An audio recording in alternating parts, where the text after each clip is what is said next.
Well, the first thing I want to do is thank you for showing up here.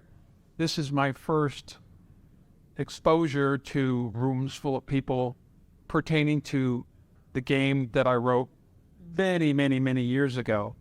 And it's happy to see that there are still people that loved it then, possibly still love it now, and that I was able to transfer to them the joy that I had in creating it, and that having you guys here and other people that have stopped by our booth, their enjoyment, whether they were 5 or 15 or 45, in playing the product that I had created. So what I want to do here is get your experiences. Let me know how it was for you. I want to tell you how the game, how I got into it, and how it came to me, and ultimately that how it came to you. First of all, I assume everybody has played it. And I assume that most people enjoyed it. Or rage quitted at it. I'll start with telling you a little bit about myself. I was born in California, Southern California, but I've lived in central Northern California for the major part of my 68 years of being here on this planet.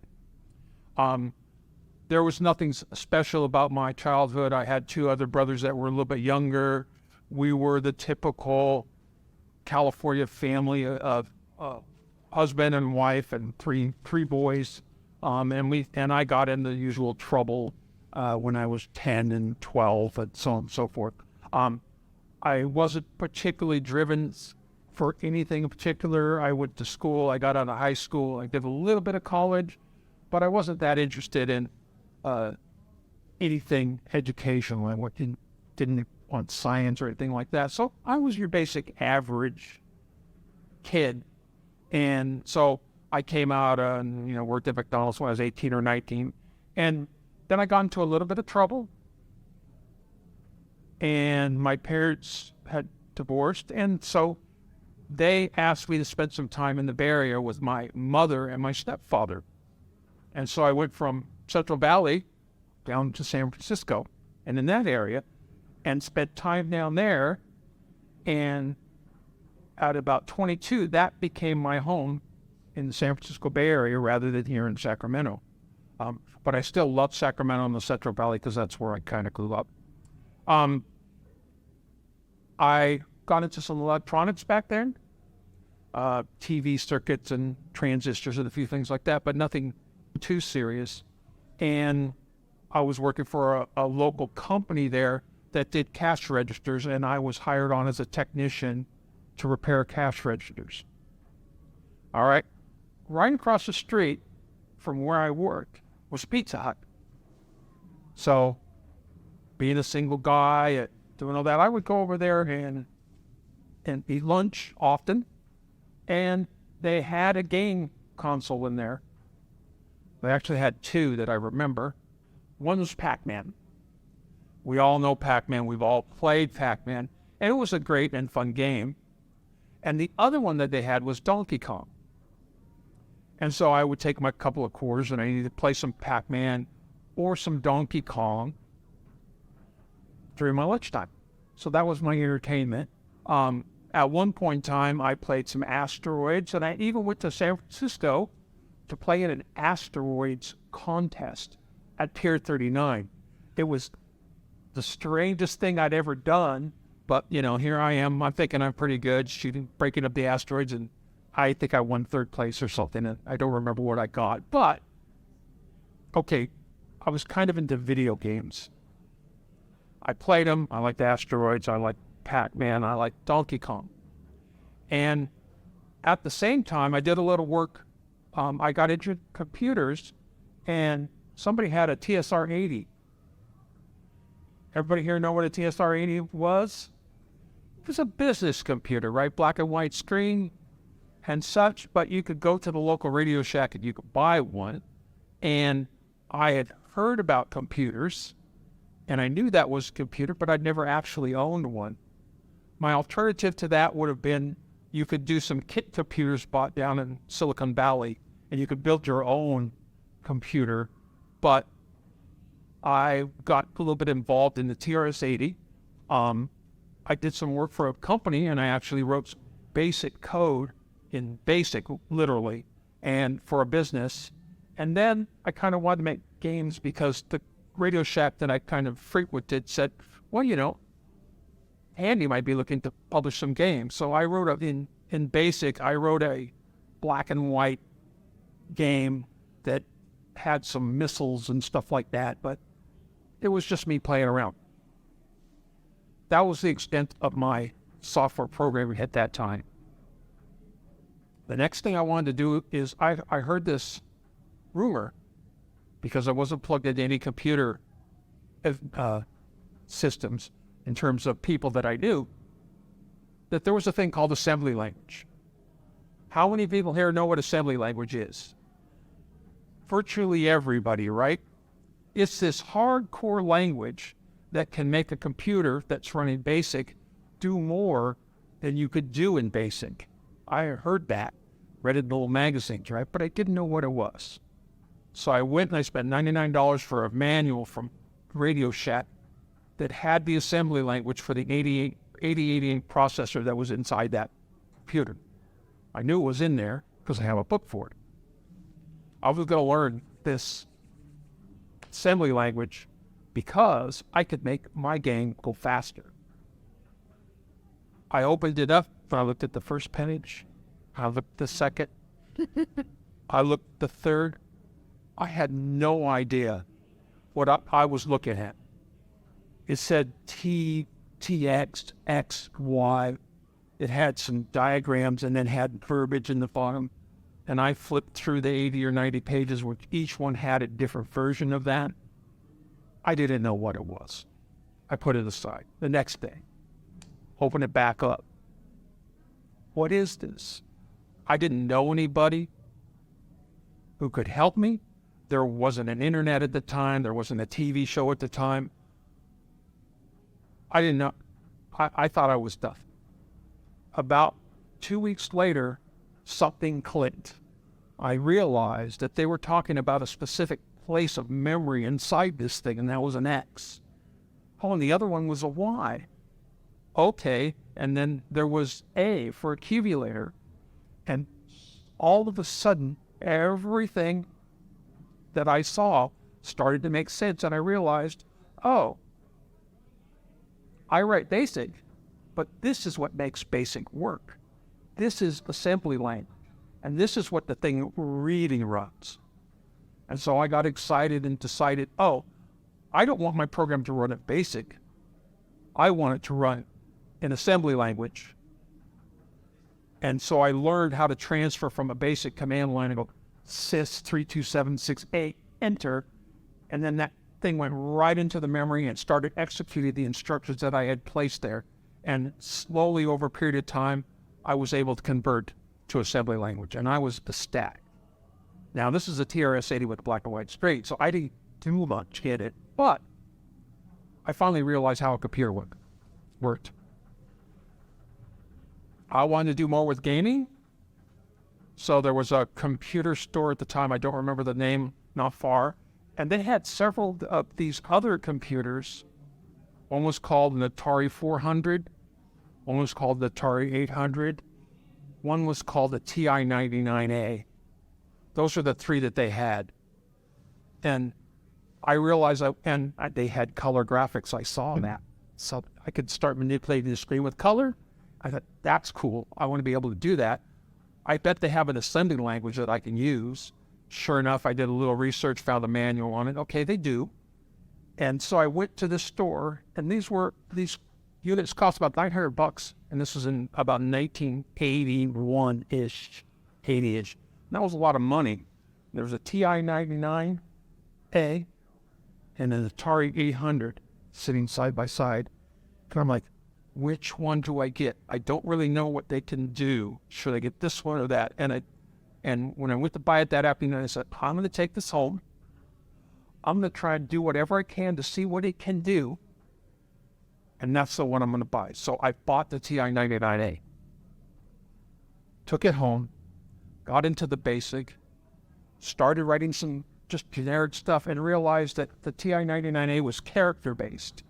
You could put characters on the screen. You could put A's, and they had lots of little fancy characters, but they were the shape of this box, and you strung them together, and you could make slot machines with it, stuff like that. And then when I looked at the Atari, I realized that it had a graphics processor that could do things like change the colors of lines. You could put dots on the screen. You could do other things with it. So the next day I took the TI-99 back and I bought the Atari 800. And that, in essence, is what started Jumpman. Because that was the computer that I was going to write the game for. And so I took it home. I learned how to write assembly language on it. I learned how to start working with the graphic registers in there, the sprites and what that meant. Took me a while. But that's what I had. I had a graphical system that I could control. And so I can't tell you exactly when I said Jumpman, but I kind of knew based on Donkey Kong that I wanted to have an experience just like Donkey Kong was. I wanted to be able to go beat on something or jump over something, and I wanted to be vertical. And so I settled on the ladder, platform, some kind of a character. I don't know if you guys know much about the hardware of the Commodore 64 and the Atari 800, but basically you could put any color on the background on any dot, which was nice because you could draw pictures and such.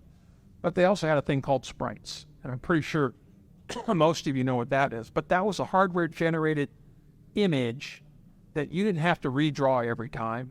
You could just put a bit pattern for it, like a little white man standing there, and you could tell him to be anywhere on the screen, and you could move him anywhere instantly, and you could change his look by changing the pixel pattern. And it didn't require timing and all that normally you would have to do if you were drawing right on the graphics line. So I kind of came up with the concept of a guy ready to run on ladders and girders, and that's what I was going to do. The little white guy on the Atari 800 is white. Anybody know why? They made color What's that? capability for that particular. Single color. It could only be one color, not multicolors. So the sprites on the Atari were single color if you used it. So I built a character and made the color white because any other color would have been kind of nonsensical. And so that's how I had a white character. And he could only be a certain size. He couldn't be huge. So I kind of designed him as you see him in the game that you played and put him on there. My next challenge was, okay, I'm going to put some places for him to run on girders. I'm going to add some ladders. All right. Okay, I can run around. But I had a problem. On Donkey Kong, you kind of climbed up this thing, right? And you had to avoid the things up here, but I didn't want to do that. I wanted him to be able to run around and move around more dynamically than just a little of this. So I had to come up with a method of allowing this guy to be in the air and fall, or to climb, or whatever I wanted him to do. And I didn't really know how at the time how to do it, but it turns out that the Atari and the Commodore 64 had some additional sprites that you could use. And so if you've played this, the next time you do play it, I put little sprites underneath the guy's feet. If you ever play the game and you look at him standing on a girder, you'll see a little black on the actual platform that he's standing. And that was being detected separately from the body above. So if I knew his feet were on a girder, but the body was not, he was level on the thing that he's in. If I pushed him down into it, he would automatically raise until his feet were only there, but his body was above.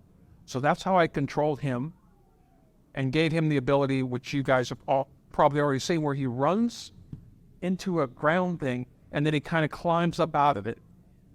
That was because of that detection system. It was my way of keeping him alive. And then if he ever went out in the air, both the feet and the body were not touching anything.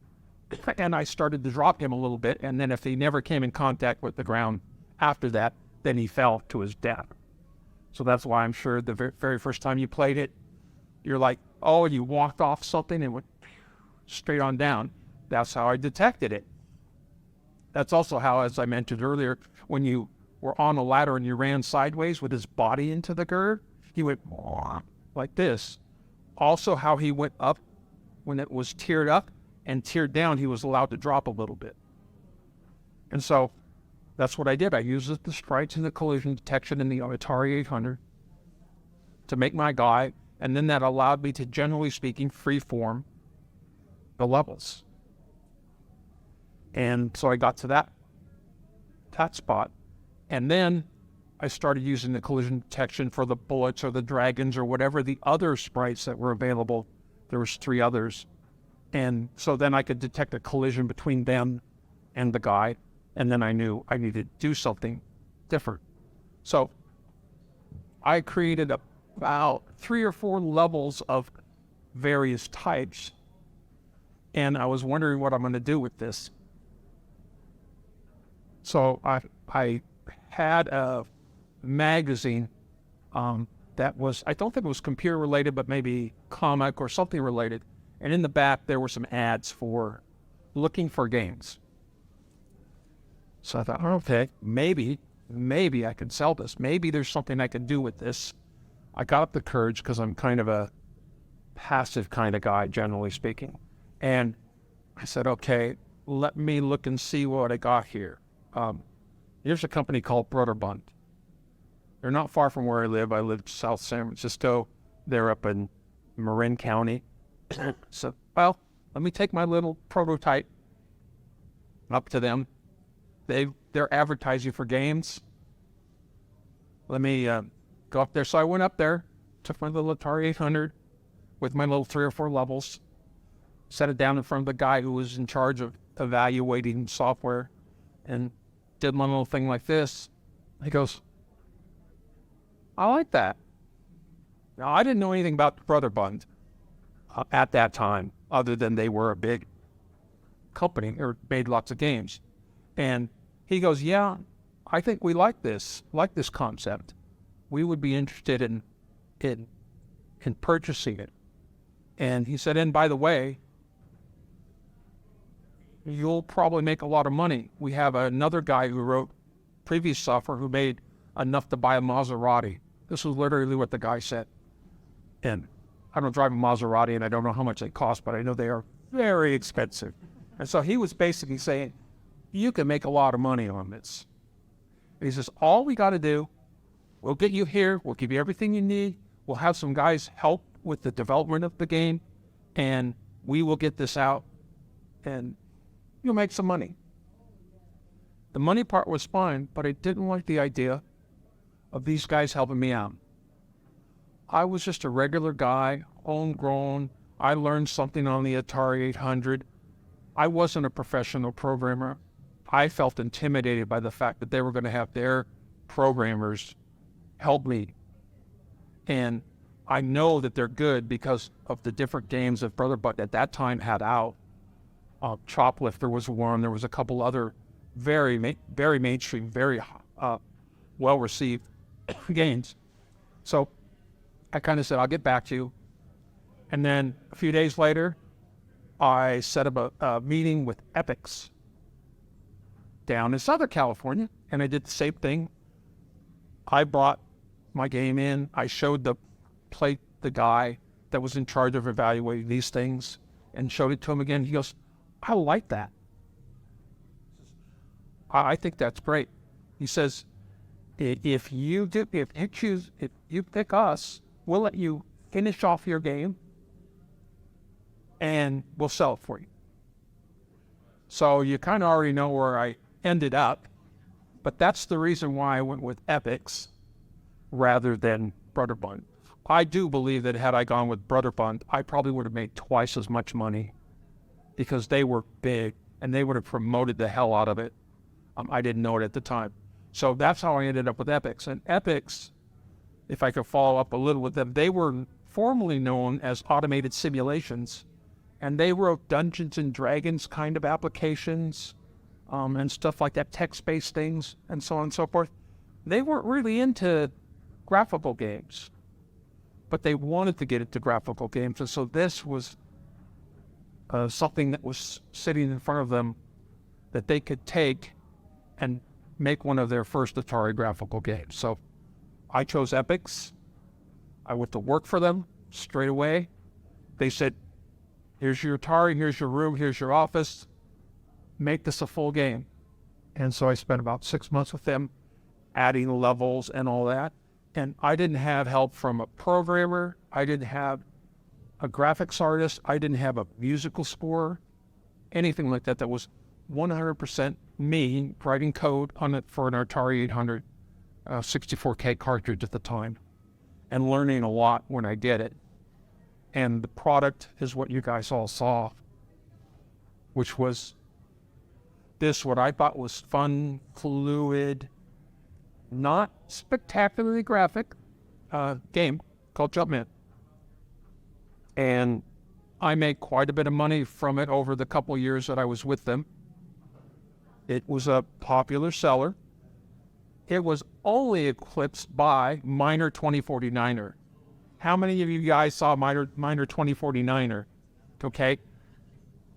There was nothing wrong with the game per se. I didn't really care for it because it wasn't my style. It was like a single level with puzzles in it, and the character was a little bit big and a little outside. So it wasn't as fluid as mine was. But because it had been released about 3 months before mine, it sucked most of the air out.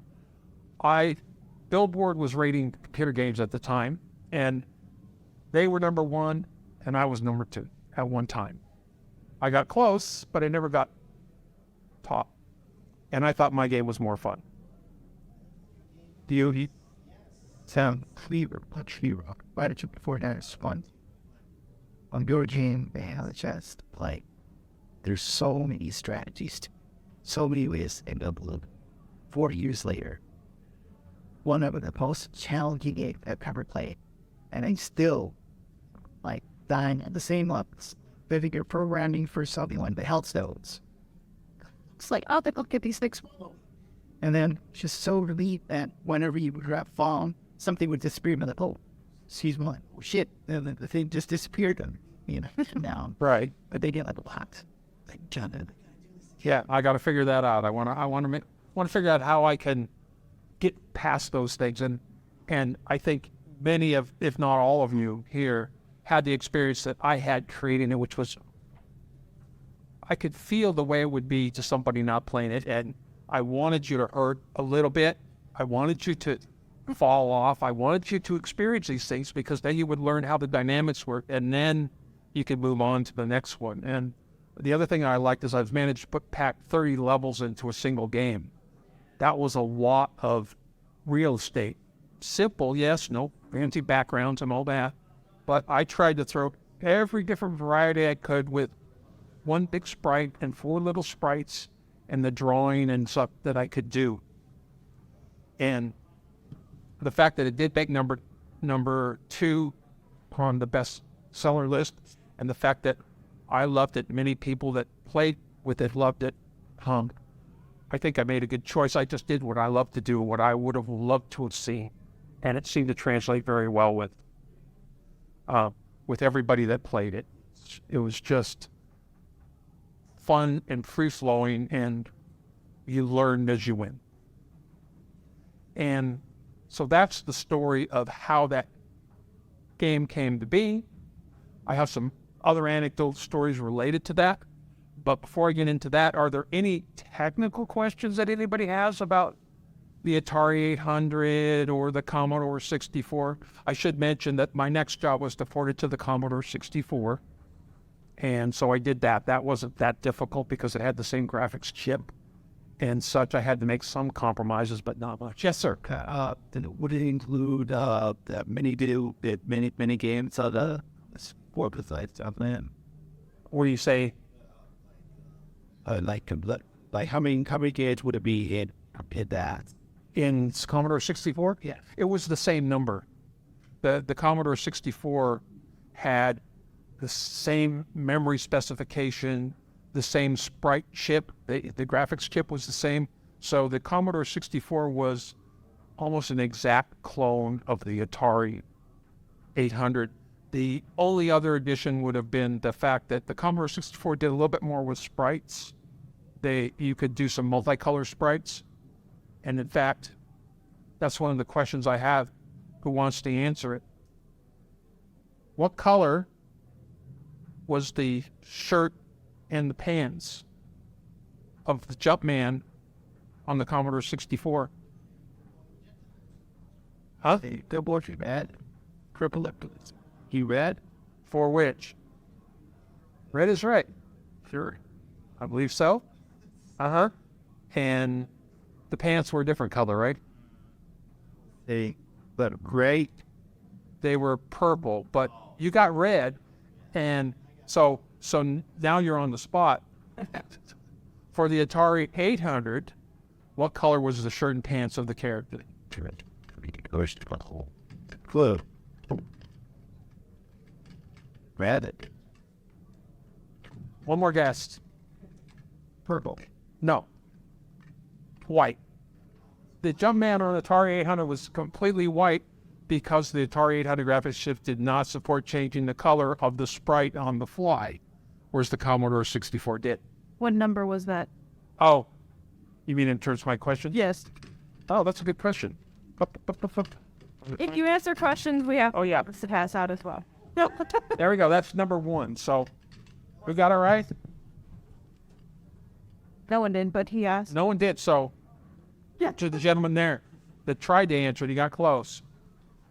So that was one of the variations, right, that I had to make color, but it was the same size and shape relative to everything else.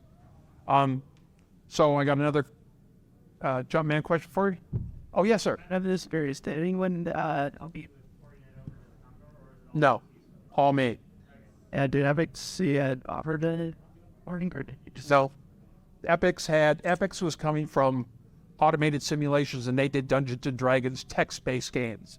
This was literally the first interactive graphics game that they did.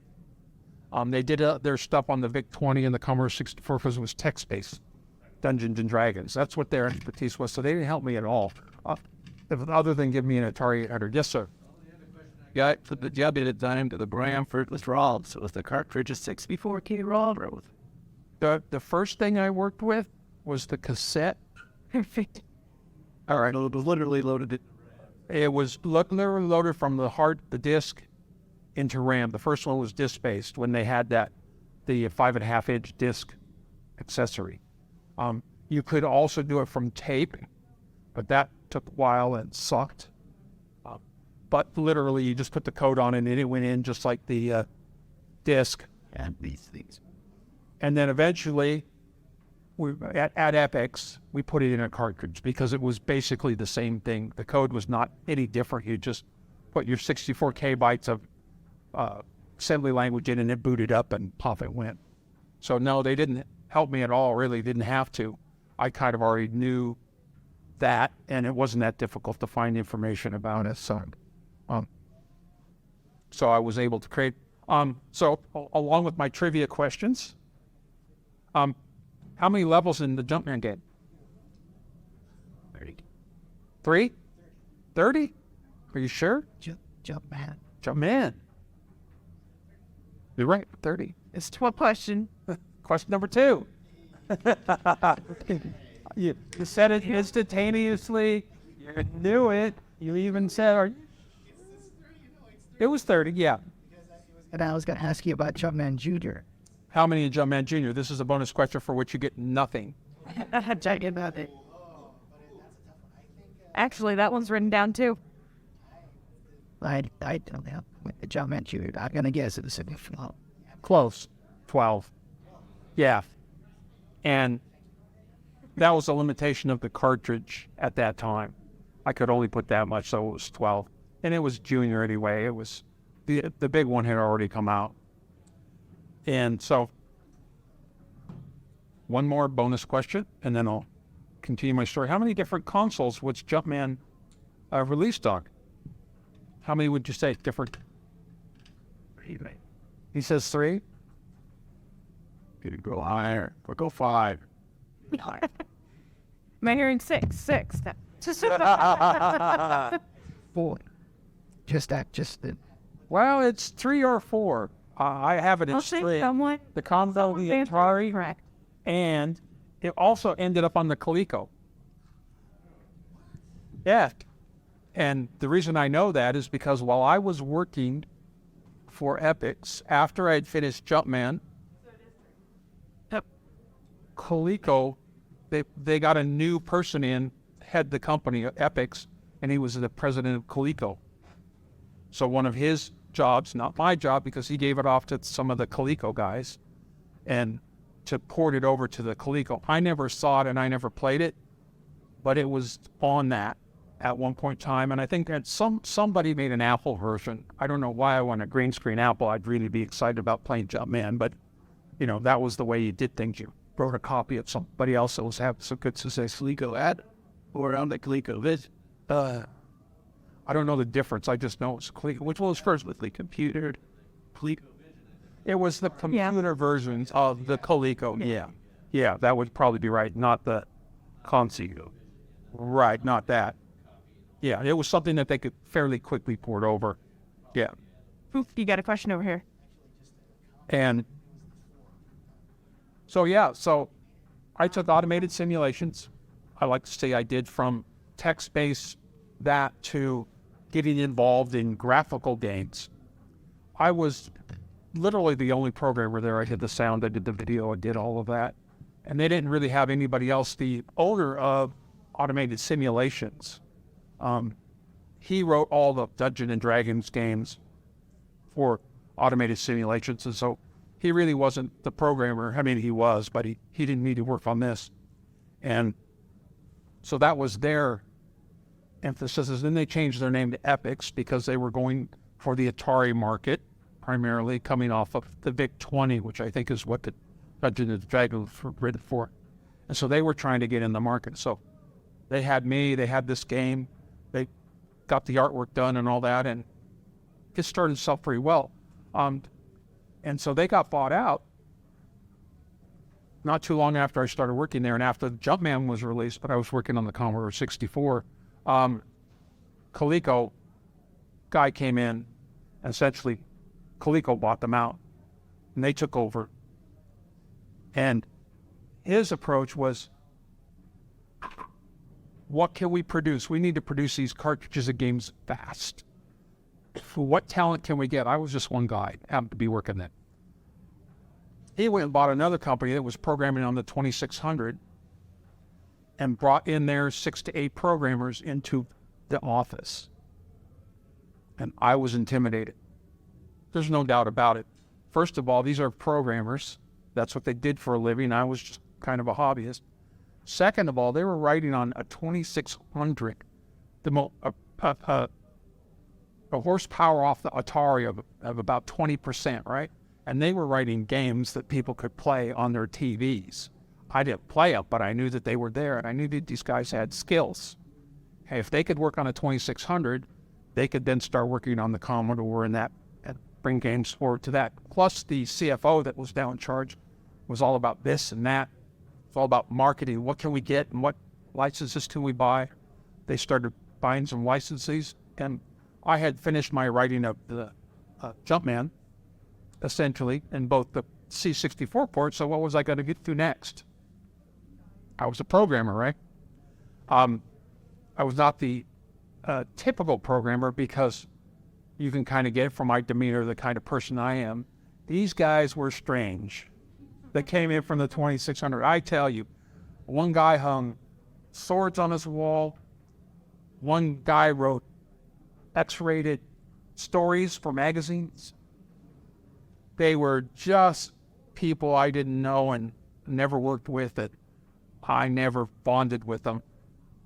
And so I decided, they said, we need another game, and Automated Simulations was known as a strategy game. If you may remember the early art literature were strategy games. So I was charged with a strategy game. I made another game. So anybody that Epyx released, I don't know if anybody knows it. Anybody? Lunar Outpost. Trust me, wouldn't know it because it didn't sell very well. I had to come up with an idea. You know what my brilliant idea was? Based on something that I did while I was playing with the Atari.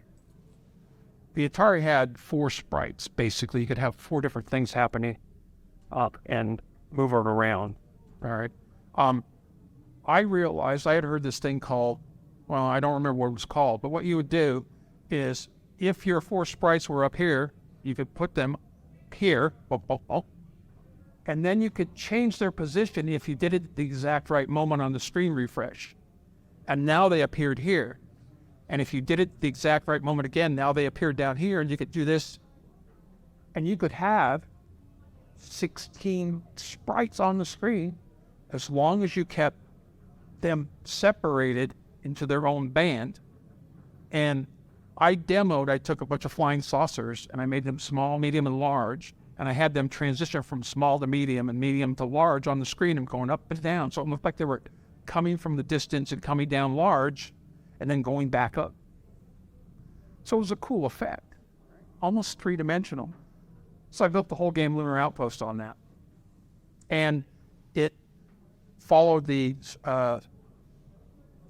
strategy games for action players theme that they kind of wanted.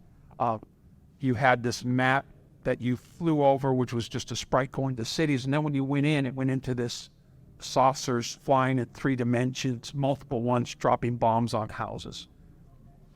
Okay. It didn't sell very well. I can't say I wasn't surprised. It was based on the fact that I could make a lot of things on the screen. And that was it. So that was my second game for Epyx, and that didn't sell well. And then I was tasked I did some programming on another game for them under the Coleco brand that sold very well. And I'll have another test for you. It was one of these 5, so let's see who can get it. Pit Stop, Temple of Apshai, Summer Games, Breakdance, and Dragon Riders of Pern. So much was it be? Huh? What's your guess? Some games in Temple. Huh? Temple of Apshai? Anybody else? Temple of Apshai was a game of theirs, but that was before I even started there. It was one of their early ones. You two are correct. It was Summer Games. I wrote the swimming event. Which one? Number. Oh, which number? Number 6. So I wrote one piece of the entire game. The other ones were written by the other programmers that came in from that other company. I made a guy go like this. Right? Yeah, just try and time it. Okay, that was my somebody even knows how it works, yes. And it was okay. I mean, it kind of did it for swimming. I had to keep the timing up. We have pins actually for sale at the booth. So that was one experience. One other experience I had with these guys from Coleco is they wanted me to do Pit Stop. Some of you probably played Pit Stop because at its time it was fairly cutting edge. They wanted me to do it. So I sat down in front of my Atari computer and started to try and visualize how I was going to make 3D roads appear and come up over the horizon and all that, and I failed utterly. I tried for 2 or 3 weeks to figure out how I was even going to start coding that, because I'm used to background and sprites. And they don't move, I mean, the sprites move a lot, but the background doesn't change too much. I had no way to figure out how to make these roads appear and spin, and then I would have had the sprite be the car or something like that, but I couldn't figure out how to write the background in a way that's fast enough. So that was when I kind of decided that this was outside of my league of expertise. I had made pretty good money with the Jumpman series, and I couldn't program that. So that went to these smart, Atari 2600 coders. And they did make pit stop, and it did look pretty decent for its day, and did come out the way the company would have wanted it. And after that, that was really it for me in terms of coding. I didn't do anything else except business programming, ultimately on Windows PCs and such like that. And that was my time through there. And it appears as though I was able to produce the product that touched me when I made it, and got me giddy sometimes when I made a level that had something that I thought was cool. And then so many people, including most all of you here and many others, got that same feeling. And I can only imagine, quite a number of people said, I played that when I was 6 or 7. And I could even imagine a 15-year-old or a 20-year-old at that time getting this product and then starting to play. And even though it was repetitive, you conquered that level, and then you went on to the next. And that was repetitive, and you went on to the next one. And it was a journey that revealed itself to you, even though none of it was really tied together. Nobody cared about the bonus counts. Nobody really cared about the points, I don't think. It was really about how high can I get before I lose my 4 lives? Can I get to 15? Can I get past 15 to 16? And if I turn it on randomizer, how long am I going to live? What am I going to see that I didn't see because I couldn't get up high enough on the top tier? And that was it for my programming. Since then, I've done a lot of business stuff. I'm now working in elevator controls. So I write software for elevator controllers. And so I still do write software, but it's nothing like it was back then in those days. And to write games these days is for the youngsters and the new people coming up, and they got to have the internet and the resource, and still it's a complicated process. And I don't know, I guess I just got lucky. It worked out. I was happy with what I produced. I enjoyed it, and it looks like a lot of other people enjoyed it, even though it wasn't super spectacular in terms of graphics. I think it had to be. Epyx or down. Does anybody have anything they'd like to share about their experience with or without Jumpman? What the early console was like to you who are older? Did you get in at 6? Did you get in at 15?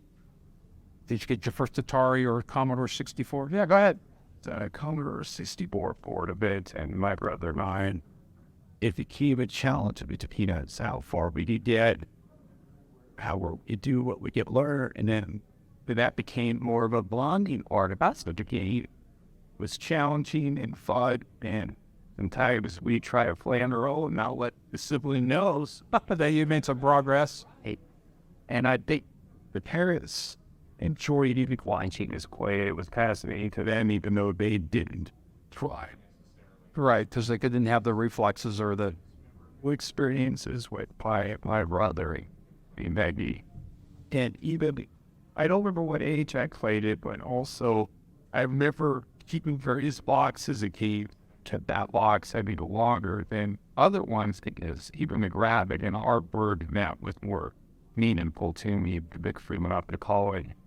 We'll have the disc in that Commodore 64 system, but not the box, which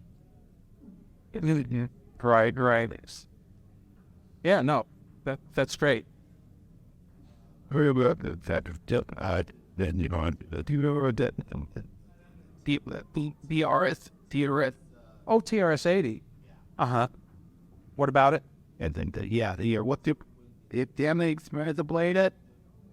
Oh, the games on that one? No. I mean, I did some basic games on it, and that's all I ever did on it. It was more of a business computer. It did go to a color, didn't it?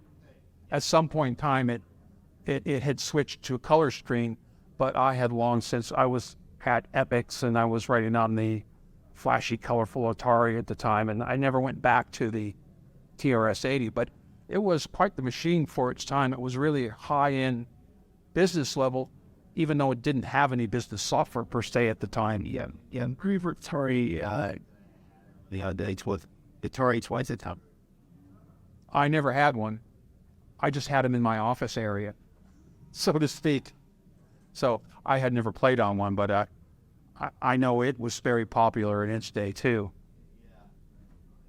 Yeah. Yes. Yeah, the Jumpman. Huh? No. No, I don't.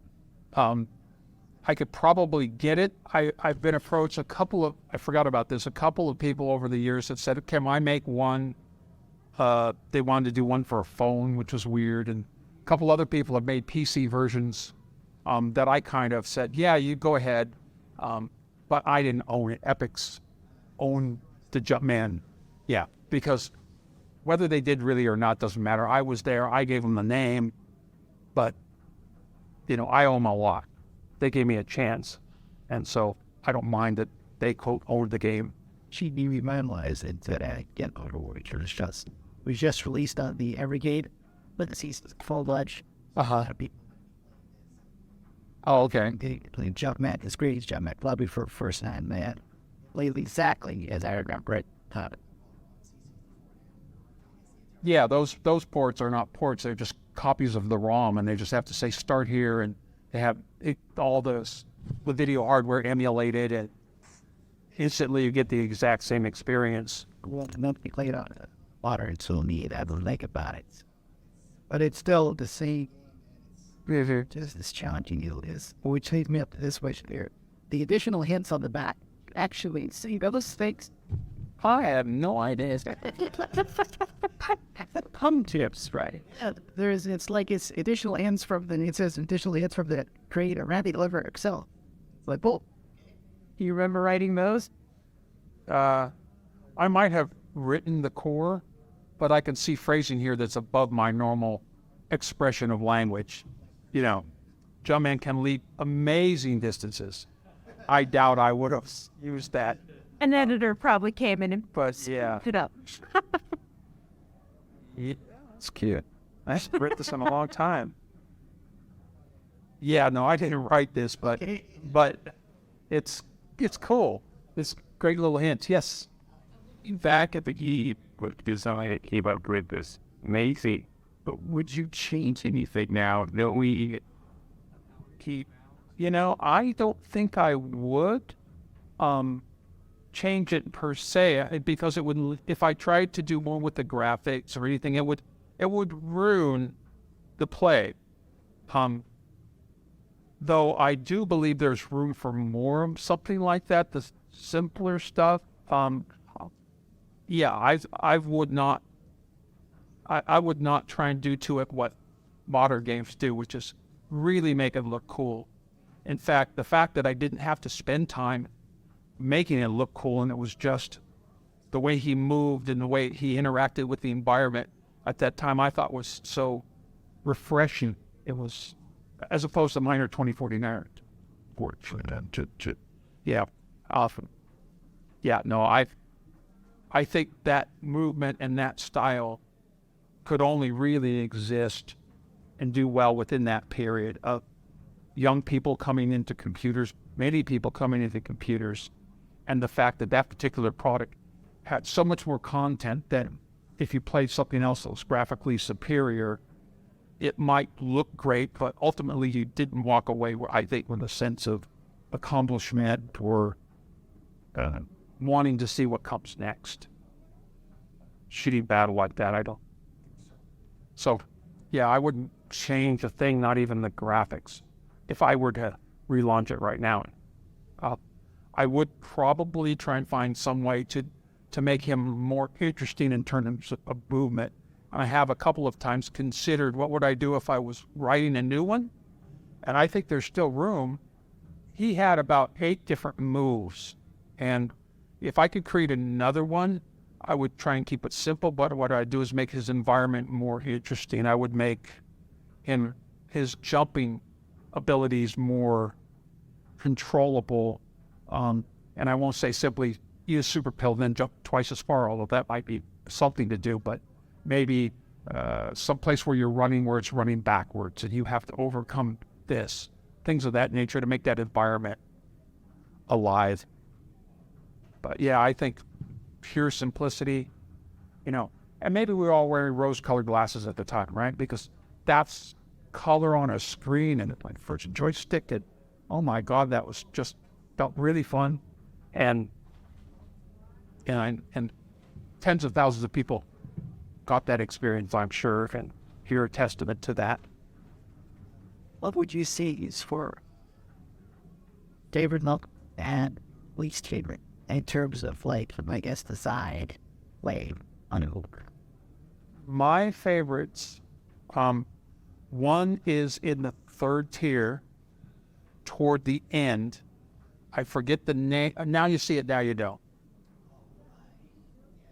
It was really horrible for me, and I even kind of knew at the time, to have that at the end, because it's hard to work, and getting there, you have to go through all the other stuff to get there, or put it on randomizer and keep resetting the button until you get it. But I love the idea that when you hit a target, 2/3 of the level went away and the other third appeared. And you were like, okay, what does this level really look like?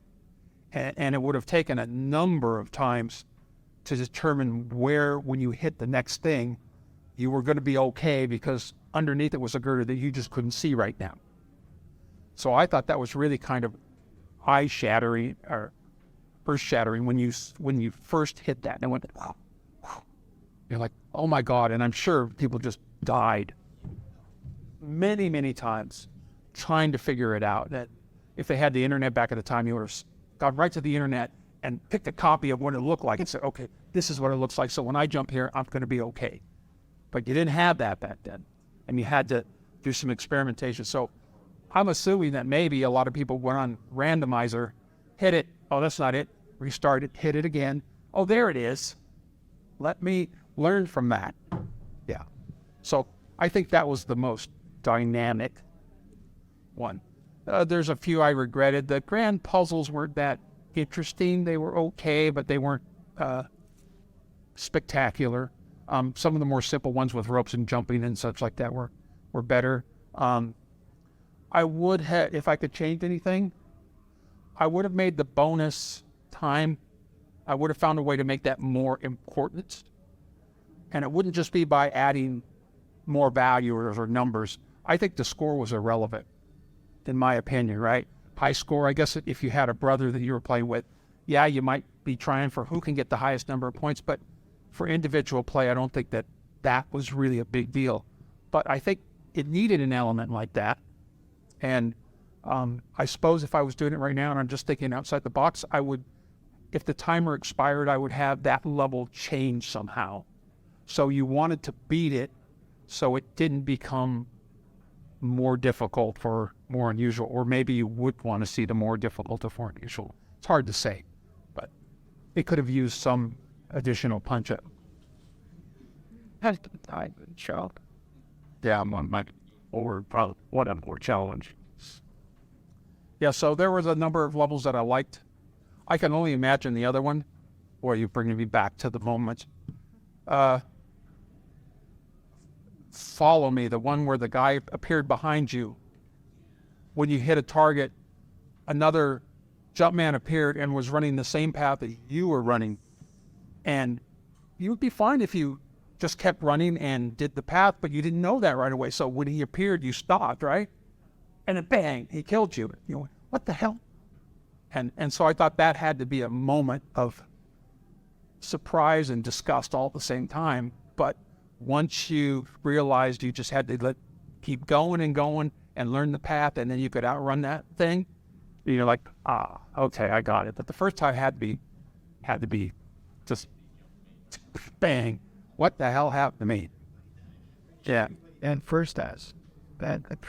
Does anybody else have a level that they liked or disliked that they remember?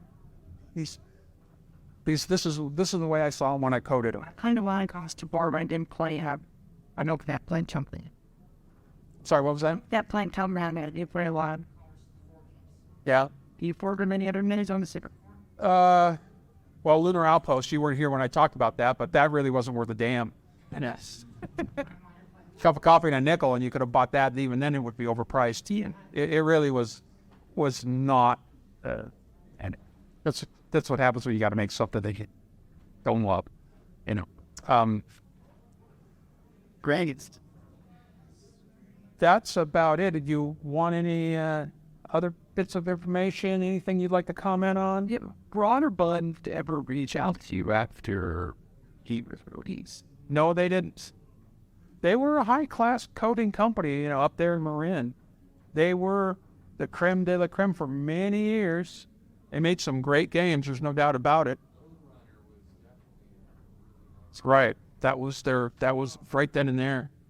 And I believe them. I would have driven out of there with a Maserati. Not that I'm that type of person, but yeah, I estimate I could have made twice as much there because they had this whole lineage of games that either came shortly after mine or shortly before that were all very popular. So they could have walked into anywhere and said, here. Liam and he was on the story. Remember the word I said. Oh, and we'll have your programmers help you develop this. I was just a guy with an Atari 800. I would have been, as I mentioned, too intimidated to do anything. And you're right, I probably would have shrunk in the corner like a little plant. And they would have, oh, well, we're going to do this and do that, do this. And I'll be actually get more people 50 gallon. You had to get off. That's about to eat before practically worked off. Where did they go? Yeah. Because you needed help on it. that's right. I think I made the right choice for me, certainly. As you can tell, I'm giddy and happy about it. And the outcome wasn't horrible. You know, and I don't give a crap about Maserati. You know, love. And I think that's time for today. Guys, thank you so much. Thank you for being here.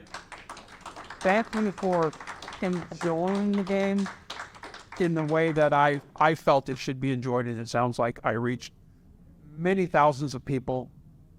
And you were among those, especially considering it 30 or 40 years later. It's just remarkable. Thank you so much.